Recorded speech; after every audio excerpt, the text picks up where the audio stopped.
Ang TikTok ay tunay na nagdala ng kakaibang aliw sa buong mundo, at nasa puso nito ang mga dance challenge na nagbubuklod ng milyon-milyong tao. Mula madaling araw hanggang pahinga sa trabaho, tiyak na makikita mo ang isang trending na sayaw na mahirap tanggihan subukan. Ano nga ba ang dahilan kung bakit nakaka-addict ang TikTok dance challenges? Simple lang, maikli, catchy, at kadalasang gamit ang pinakasikat na mga kanta. Mula sa Renegade hanggang Savage, Wednesday Addams, at Made You Look, bawat trend ay nagiging cultural phenomenon na puno ng enerhiya at saya. Pero hindi lang ito tungkol sa pagsasayaw. Isa itong paraan ng pagpapahayag ng sarili, pagpapakita ng talento, at higit sa lahat, isang activity na sama-sama kahit nasa magkakaibang sulok ng mundo. Mukhang madali ang mga sayaw sa unang tingin, pero lingid sa kaalaman ng marami, may oras ng ensayo sa likod ng bawat galaw. Ang mga kreator ay maingat na hinahati ang koreografiya sa mga simpleng hakbang para madaling sundan ng lahat. Iyan ang magic ng TikTok, ito'y inclusive.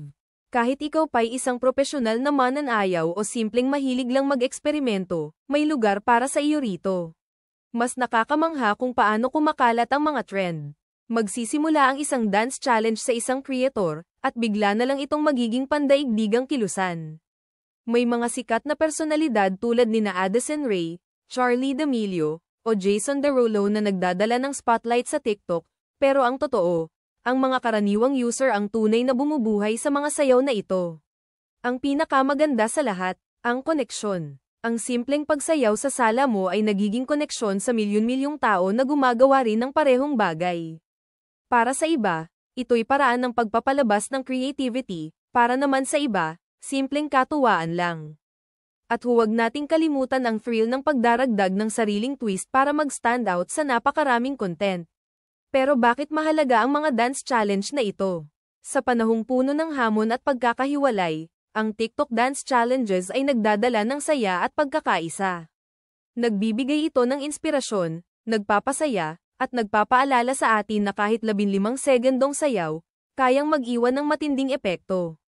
Kaya sa susunod na makita mo ang isang TikTok dance challenge, bakit hindi subukan? Hindi lang ito isang trend, ito ay isang pandaigdigang ritmo na nag-uugnay sa ating lahat.